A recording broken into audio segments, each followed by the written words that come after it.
भागवत सुनने से किसी का कल्याण हुआ है? बोले जी हुआ। भागवत का महात्म्य सुनाइए। बोले सुनिए। एक समय की बात है, एकदा ही विशालायाम चत्वार ऋषियो मलाम। एक बार देवर्षि नारद भ्रमण करते हुए हिमालय में पहुंचे, और जब हिमालय में पहुंचे तो वहां सनक सनंदन सनातन सनत कुमार 4 ऋषि मिले। उन्होंने नारद जी से पूछा, अरे नारद जी, आज आपका मुख कमल मुरझाया हुआ क्यों है? आप उदास क्यों हैं? क्या हो गया? नारद जी कहते हैं, एक बार मैं अपने मन की शांति को प्राप्त करने के लिए अनेक तीर्थों में गया। पुष्करम च प्रयागम च काशी गोदावरी तथा हरिक्षेत्रम कुरुक्षेत्रम श्रीरंगम सेतु बंधनम। मैं पुष्कर गया, प्रयाग गया, काशी गया, गोदावरी गया, हरिद्वार गया, कुरुक्षेत्र गया, सेतु बंधनम रामेश्वरम गया। अनेकों तीर्थों में गया पर मेरे मन को शांति नहीं मिली। अनेकों संतों के आश्रमों में भी गया, तीर्थों में गया तो वहां देखा मैंने पाखंड निरताम संतो विरक्ता सप्रियग्रह। संतों में भी पाखंड व्याप्त हो गया है। त्यागी भी बड़े बड़े, महाराज क्या कहें उनका। तपसी धनवंत दरिद्र गही, कलिकौत तात न जात कही। जो सन्यासी हैं वो धनवान हैं और ग्रस्त हैं वो गरीब हैं। नारद जी ने कहा, महाराज मैं गृहस्थियों के यहां गया, संतों के यहां गया, वहां भी अशांति मिली। गृहस्थियों के यहां गया, कलयुग में गृहस्थियों का बड़ा बुरा हाल है। तरुणी प्रभुता गे है श्याल को बुद्धिदायक, कन्या विक्रेणो लोभ दंपत्ति नाम च कलकनम। एग्जैक्ट वही लिखा है जो कलयुग में हो रहा है। 2 भाई कौन कौन है? हाथ उठाओ जो शादीशुदा हो गए, दोनों भाई हो। अरे उठाओ। 2 मतलब 2 से 3 भी हो सकते हैं, मतलब अकेला ना हो वो। हाँ, आजकल तो हम 2 हमारा एक ही रह गया ना, निकम्मा। हम 2 हमारे 4 करो कम से कम। आगे पर क्या? हाँ, 3-3 4-4 जो भाई हों हाथ उठाओ। अब सही बताओ, घर में भाइयों की चलती है कि साले साहब की?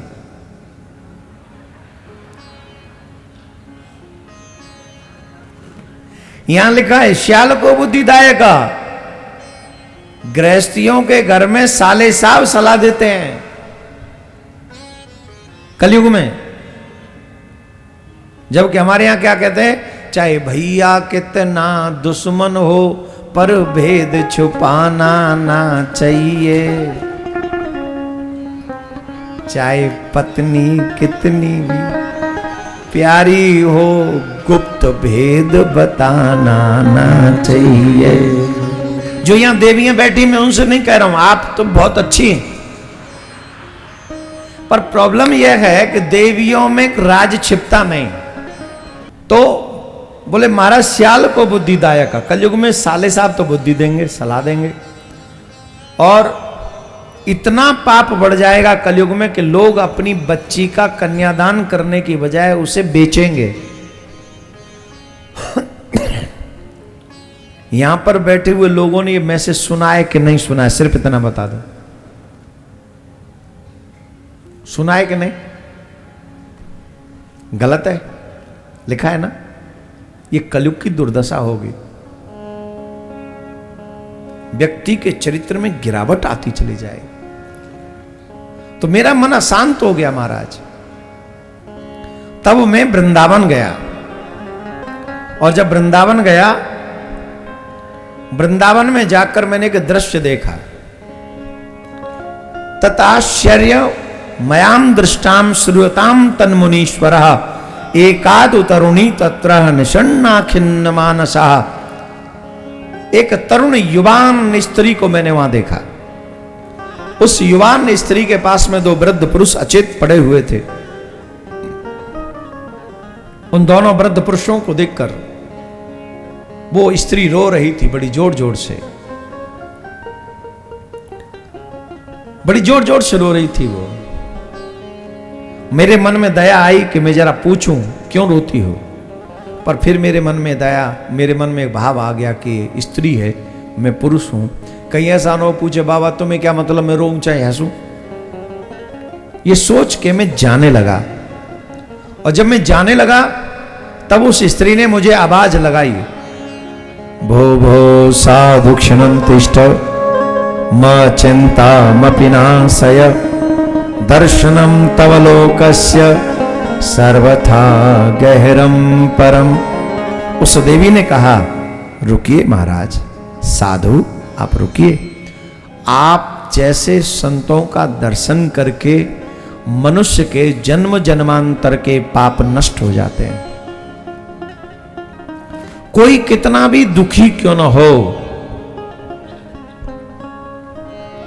उस मनुष्य को अगर भगवत संत दर्शन हो जाए उसके समस्त दुखों का नाश हो जाता है।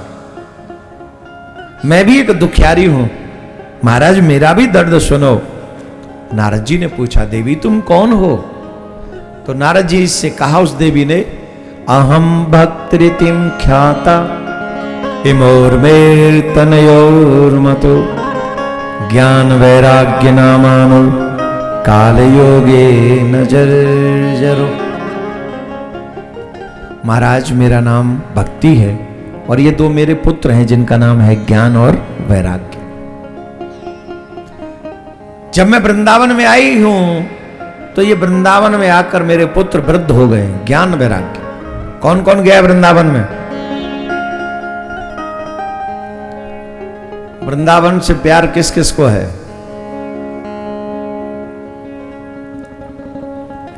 वृंदावन जाते रहा करो, बस सैटरडे संडे मत आना, और किसी दिन आया करो। और ठाकुर जी प्रिया कांजू के दर्शन किसी ने किए हैं? कितने सुंदर हैं, कितने अद्भुत हैं, कितने विलक्षण हैं। जब भी समय मिले वृंदावन जाओ, प्रिया कांजू से मिलो, पूर्णिमा करो।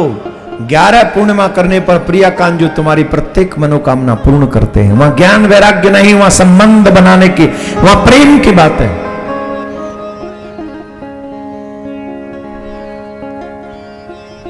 कौन कौन ठाकुर जी से प्रेम करता है? करते हो कि वैसे हाथ उठा रहे हो? प्रेम प्रेम सब कोई कहे पर प्रेम न जाने कोई, शीश काट हाथ ही धरे प्रेम कहावे सोए। प्रेम कहना आसान है और कन्हैया से प्रेम का होना बहुत मुश्किल है। और अगर एक बार कन्हैया से प्रेम हो जाए, वृंदावन में ब्रजवासियों का एक भक्ति क्यों जवान है? वृंदावन में ब्रज में भक्ति क्यों जवान है? क्योंकि ब्रजवासी कृष्ण को भगवान नहीं मानते, अपना मानते। तुम बैठे रहो, हम कितनी भी देर कथा कह लेंगे। क्यों कह लेंगे? क्योंकि ब्रज कन्हैया हमारे हैं। और जब तक तुम कन्हैया को अपना नहीं मानोगे तब तक टाइमिंग की सीमा रहेगी। इतना बज गया, चलो ना महाराज, अब छोड़ो ना महाराज, हो गई ना कथा आज, महाराज प्लीज अब आना भी, अब जाना भी। क्यों? क्योंकि कृष्ण भगवान है आपके लिए, हमारे लिए भगवान नहीं है। हम कितने बजे आए आज? लगभग 12:30 पौने 1 बजे, और हम 1:15 बजे आने के लिए तैयार थे। सोचो, और तुम यहीं थे, इसी गांव में, इसी शहर के थे। इसके बावजूद भी कई लोग 2:30-3 बजे आए, 6 बजे, तो कई लोग तो 4 बजे आए, और कभी 5 बजे नहीं, कई लोग तो चल दिए, चाय पिएंगे, टाइम हो गया। क्यों? भगवान है ना आपके लिए। कृष्ण अपना अगर हो गया किसी दिन, न तुम्हें आने की सुध रहेगी और न तुम्हें जाने की सुध रहेगी। तुम खो जाओगे, भक्ति तुम्हारे हृदय में जवान हो जाएगी उस दिन। और जिस दिन भक्ति जवान तुम्हारे हृदय में हो गई, मानो मानव जीवन सफल हो गया, उसी पल, उसी क्षण। ये मेरे पुत्र हैं, ज्ञान वैराग्य वृद्ध हैं। नारद जी महाराज दुखी हुए भक्ति महारानी का दर्द समझकर। अनेकानेक गीता पाठ इत्यादि सुनाए, पर फिर भी ज्ञान वैराग्य का उद्धार नहीं हुआ। अंत में सनकादिक ऋषियों ने कनखल हरिद्वार में श्रीमद् भागवत कथा श्रवण कराई, और उस श्रीमद् भागवत कथा को श्रवण करने से ज्ञान वैराग्य को सदगति प्राप्त हुई। भागवत सुनने के बाद बोले भागवत महापुराण की जय।